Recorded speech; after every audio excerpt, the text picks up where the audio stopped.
Hello ladies and gentlemen, welcome to Mr. H on YouTube, and today we're going to be talking about the history of West Africa. Of course, when you're talking about the history of a region, it is a big challenge to get every single detail, but today we're going to look at a few time periods and also some themes that prevalate through a bunch of Africa.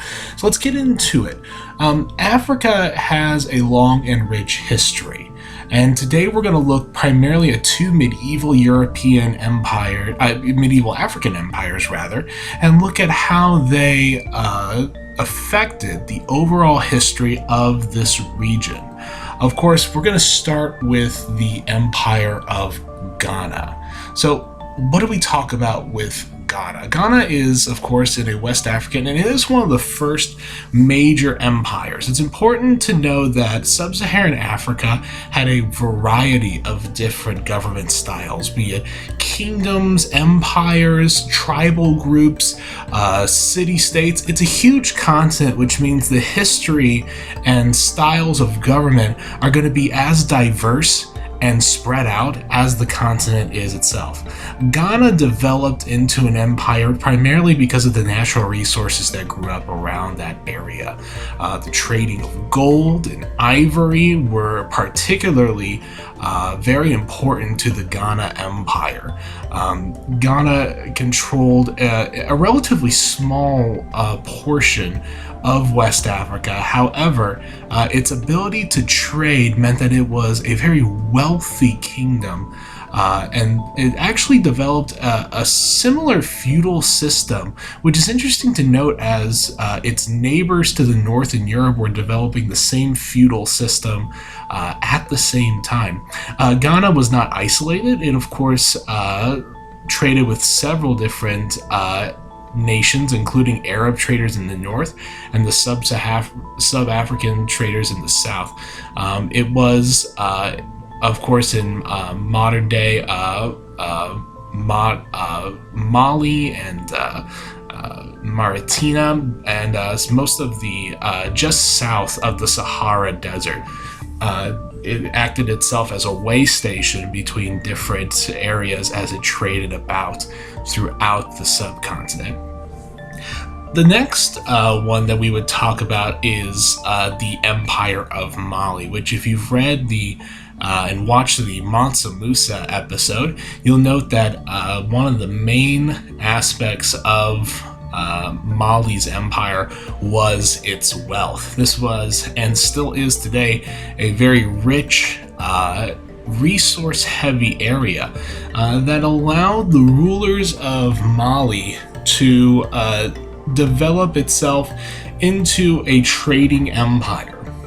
This is all happening from the beginning of the Ghana Empire around the mid-9th century to the end of the Mali Empire around the end of the 13th century. So you have hundreds of years of this section of Africa really controlling the Niger River Basin, as well as the main trading ports and trading cities along this river.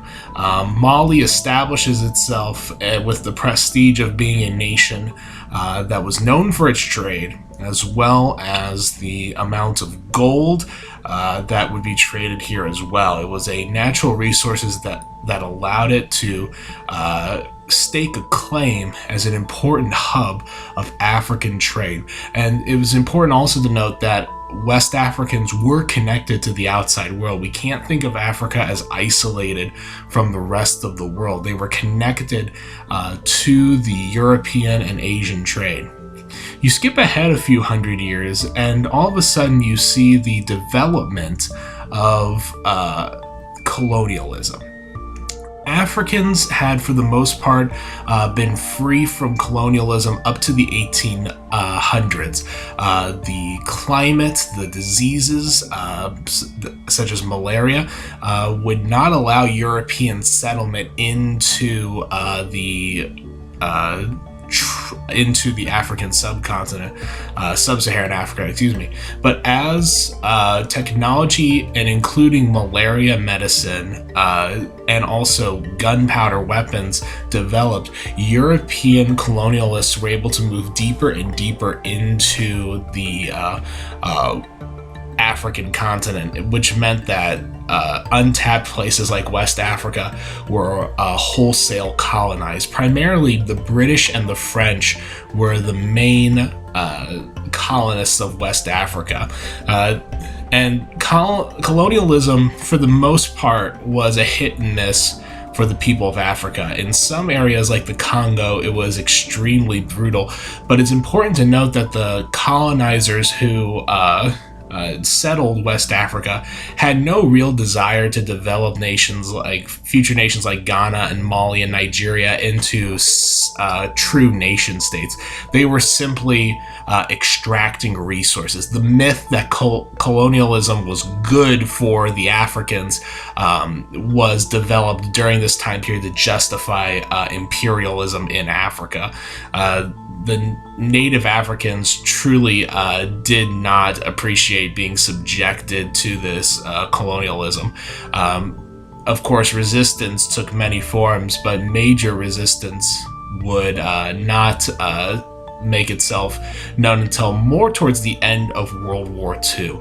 World War II and the end of World War II sees a major breakup of the colonial empires, particularly with the French and the British. The French had lost their ability to control their colonies due to its occupation under Germany in World War II, and Britain begins losing its colonial possessions in a way of making friends with the United States. The United States was anti-colonial when it came to the British, and so what was known as the decolonization of Africa began as a process of about, I would say, between 30 to 40 years of the nations of Africa beginning to unshackle. West Africa was famous and was well noted for really kickstarting the decolonization of Africa, including nations like Mali and Ghana gaining their independence in the 50s and 60s. One thing to kind of note when it comes to Africa and to the history of West Africa is a connected history to our own world history. And it's important to note that connectivity because colonization really led to this belief that Africans were different or that they were separate, but indeed they have had a rich, developed culture that has been a primary attribute to our own human history. What do you think? Comment below with your own thoughts, and don't forget to like and subscribe to Mr. H on YouTube. Have a great day.